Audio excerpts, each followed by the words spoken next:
ओम श्री साई नाथाय नमः। प्रिय साई भक्तों, आज मैं आपके समक्ष श्री साई सचरित्र का पाठ करने जा रही हूँ। जो भी साई भक्त पूरी श्रद्धा भाव से इस अध्याय को सुनेगा, बाबा का आशीर्वाद हमेशा उस पर बना रहेगा। मैं अपने देवा साईनाथ से यही प्रार्थना करती हूँ कि बाबा कृपा दृष्टि बनाए रखना, श्रद्धा की लाज रखना। जाने अनजाने में अगर कोई भूल चूक हो जाए तो बाबा क्षमा करना। अध्याय 45। चित्र प्राप्ति की कथा, चिंदियों की चोरी और ज्ञानेश्वरी पठन की कथा। चित्र प्राप्ति की कथा। होली के दिन हेमांड पंत को चित्र देकर जाने के 9 वर्ष बाद अली मोहम्मद की पुनः उनसे भेंट हुई। तब उन्होंने चित्र प्राप्ति संबंधी कथा इस प्रकार बतलाई। मोहम्मद अली ने कहा कि एक दिन बंबई में घूमते फिरते मैंने एक दुकानदार से बाबा का चित्र खरीदा, उसे फ्रेम करवाया और अपने घर मध्य बंबई की बस्ती में लाकर दीवार पर लगा दिया। मुझे बाबा से स्वाभाविक प्रेम था, इसीलिए मैं प्रतिदिन उनका दर्शन किया करता था।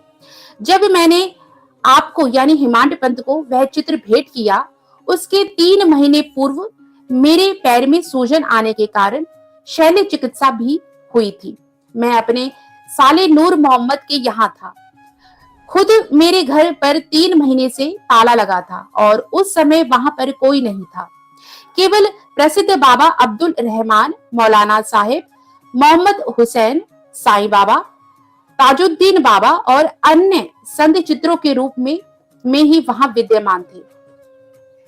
परंतु काल चक्र ने उन्हें भी नहीं छोड़ा। मैं बंबई बीमार पड़ा हुआ था, तो फिर मेरे घर में उन लोगों यानी फोटो को कष्ट क्यों हो? ऐसा समझ में आता है कि वे भी आवागमन यानी जन्म और मृत्यु के चक्कर से मुक्त नहीं हैं। अन्य चित्रों की गति तो उनके भाग्यानुसार ही हुई, परंतु केवल श्री साईं बाबा का ही चित्र कैसे बच निकला, इसका रहस्य उद्घाटन अभी तक कोई नहीं कर सका है। इससे श्री साईं बाबा की सर्वव्यापकता और उनकी असीम शक्ति का पता चलता है। कुछ वर्ष पूर्व मुझे मोहम्मद हुसैन थारिया टोपल से संत बाबा अब्दुल रहमान का चित्र प्राप्त हुआ था, जिसे मैंने अपने साले नूर मोहम्मद पीर भाई को दे दिया, जो गत 8 वर्षों से उनकी मेज पर पड़ा हुआ था। एक दिन उनकी दृष्टि इस चित्र पर पड़ी, तब उसने उसे फोटोग्राफर के पास ले जाकर उसकी बड़ी फोटो बनवाई और उसकी कॉपियां अपने कई रिश्तेदारों और मित्रों में वितरित की। उनमें से एक प्रति मुझे भी मिली थी, जिसे मैंने अपने घर की दीवार पर लगा रखी थी। नूर मोहम्मद संत अब्दुल रहमान के शिष्य थे। जब संत अब्दुल रहमान साहिब का आम दरबार लगा हुआ था, तभी नूर मोहम्मद उन्हें उनकी वह फोटो भेंट करने हेतु उनके समक्ष उपस्थित हुए। फोटो को देखते ही वे अति क्रोधित हो नूर मोहम्मद को मारने दौड़े तथा उन्हें बाहर निकाल दिया। जब उन्हें बड़ा दुख हुआ और निराशा हुई, फिर उन्हें विचार आया कि मैंने इतना रुपया व्यर्थ ही खर्च किया, जिसका परिणाम अपने गुरु के क्रोध और अप्रसन्नता का कारण बना। उनके गुरु मूर्ति पूजा के विरोधी थे, इसीलिए वे हाथ में फोटो लेकर अपोलो बंदर पहुंचे और एक नाव किराए पर लेकर बीच समुद्र में वह फोटो विसर्जित कर आए। नूर मोहम्मद ने अपने सब मित्रों और संबंधियों से भी प्रार्थना कर सब फोटो वापस मंगा लिए।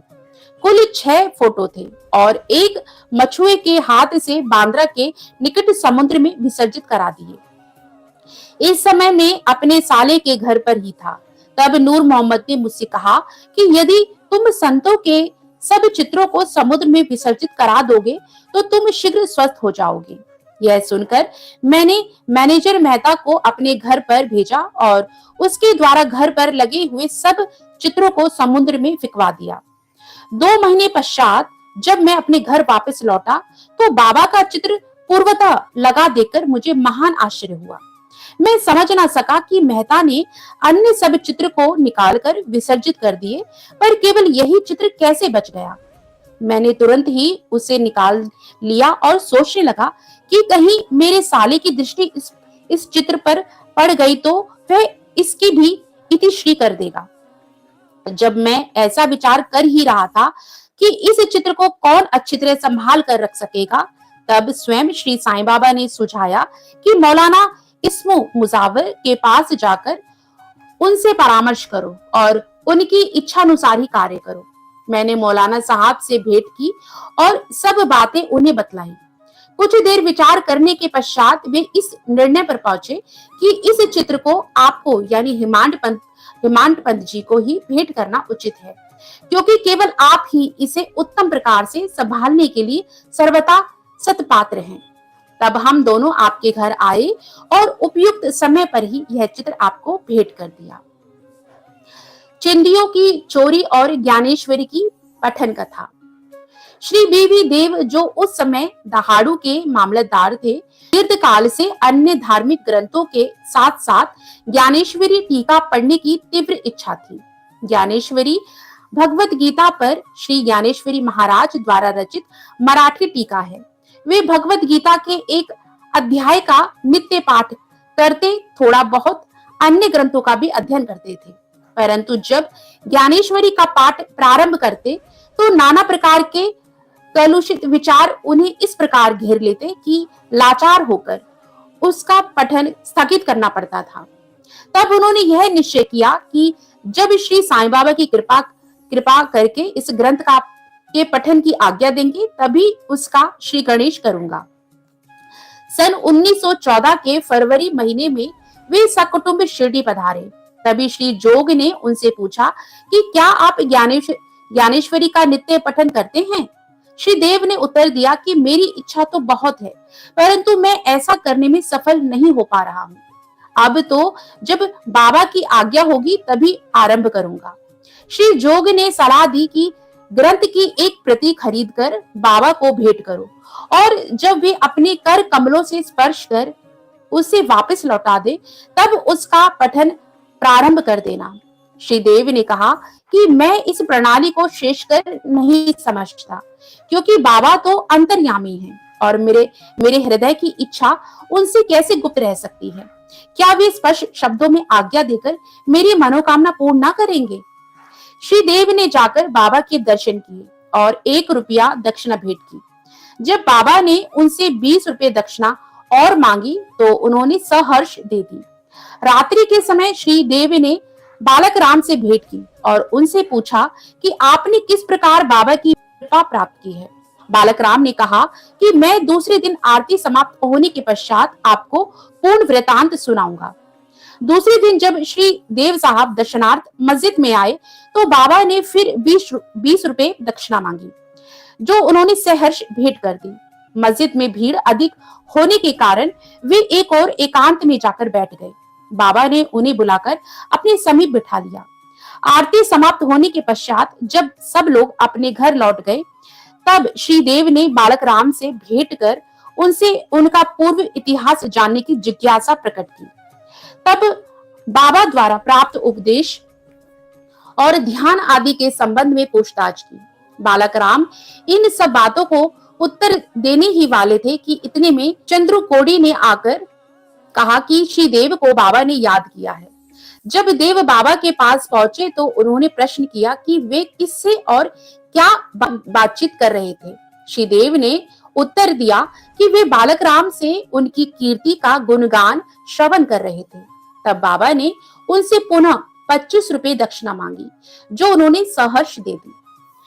फिर बाबा उन्हें भीतर ले गए और अपना आसन ग्रहण करने के पश्चात उन पर दोषारोपण करते हुए कहा कि मेरी अनुमति के बिना तुमने मेरी चिंदियों की चोरी की है। श्री देव ने उत्तर दिया कि भगवान, जहां तक मुझे स्मरण है मैंने ऐसा कोई कार्य नहीं किया है। परंतु बाबा कहाँ मानने वाले थे। उन्होंने अच्छी तरह से ढूंढने को कहा। उन्होंने खोज की परंतु कहीं कुछ नहीं पाया। तब बाबा ने क्रोधित होकर कहा कि तुम्हारे अतिरिक्त यहाँ और कोई नहीं है, तुम ही चोर हो। तुम्हारे बाल तो सफेद हो गए हैं और इतने वृद्ध होकर भी तुम यहाँ चोरी करने को आए हो। इसके पश्चात बाबा आपे से बाहर हो गए और उनकी आंखें क्रोध से लाल हो गई। वे बुरी तरह से गालियां देने और डांटने लगे। देव शांति पूर्वक सब कुछ सुनते रहे। वे मार पड़ने की भी आशंका कर रहे थे कि 1 घंटे के पश्चात ही बाबा ने उनसे वाड़े को लौटने को कहा। वाड़े लौटकर उन्होंने जो कुछ हुआ था उसका पूर्ण विवरण जोग और बालक राम को सुनाया। दोपहर के बाद बाबा ने सबके साथ देव को भी बुलाया और कहने लगे कि शायद मेरे शब्दों ने इस वृद्ध को पीड़ा पहुंचाई होगी। इन्होंने चोरी की है और इसे ये स्वीकार नहीं करते हैं। उन्होंने देव से पुनः 12 रुपए दक्षिणा मांगी, जो उन्होंने एकत्र करके सहर्ष भेंट करते हुए उन्हें नमस्कार किया। जब बाबा देव से कहने लगे कि तुम आजकल क्या कर रहे हो, देव ने उत्तर दिया कि कुछ कुछ भी नहीं। तब बाबा ने कहा, प्रतिदिन पोथी यानी ज्ञानेश्वरी का पाठ किया करो। जाओ वाड़े में बैठकर क्रमशः नित्य पाठ करो और जो कुछ भी तुम पढ़ो उसका अर्थ दूसरों को प्रेम और भक्ति पूर्वक समझाओ। मैं तो तुम्हें तुम्हारा शैला यानी दुपट्टा भेंट करना चाहता हूँ, फिर तुम दूसरों के समीप चिंधियों की आशा से क्यों जाते हो? क्या तुम्हें यह शोभा देता है? पोथी पढ़ने की आज्ञा प्राप्त कर देव अति प्रसन्न हुए। उन्होंने सोचा कि मुझे इच्छित वस्तु की प्राप्ति हो गई है और अब मैं आनंद पूर्वक पोथी यानी ज्ञानेश्वरी पढ़ सकूंगा। उन्होंने पुनः साष्टांग नमस्कार किया और कहा कि हे प्रभु, मैं आपकी शरण में हूँ, आपका अबोध शिष्य हूँ, मुझे पाठ में सहायता कीजिए। अब उन्हें चिंधियों का अर्थ स्पष्टता विदित हो गया था। उन्होंने बालक राम से जो कुछ पूछा था वह चिंधी स्वरूप था। इन विषयों में बाबा को इस प्रकार का कार्य रुचिकर नहीं था, क्योंकि वे स्वयं प्रत्येक शंका का समाधान करने को सदैव तैयार रहते थे। दूसरों से निरर्थक पूछताछ करना उन्हें अच्छा नहीं समझते थे, इसीलिए उन्होंने डांटा और क्रोधित हुए। देव ने इन शब्दों को बाबा का शुभ आशीर्वाद समझा तथा वे संतुष्ट होकर घर लौट आए। अनंत कोटि ब्रह्मांड नायक राजाधिराज योगीराज परब्रह्म श्री सच्चिदानंद सद्गुरु साईनाथ महाराज की जय। ओम साई राम, जय जय साई राम। जिस भी साईं भक्त ने इस अध्याय को सच्चे भाव, श्रद्धा और विश्वास के साथ सुना है, बाबा उसकी सभी मनोकामनाएं पूर्ण करें और बाबा का आशीर्वाद हमेशा उस पर और उसके परिवार पर बना रहे। यही मेरी श्री साईनाथ के श्री चरणों में प्रार्थना है। ओम साई राम, जय जय साई राम। बाबा आप सभी साईं भक्तों का भला करें।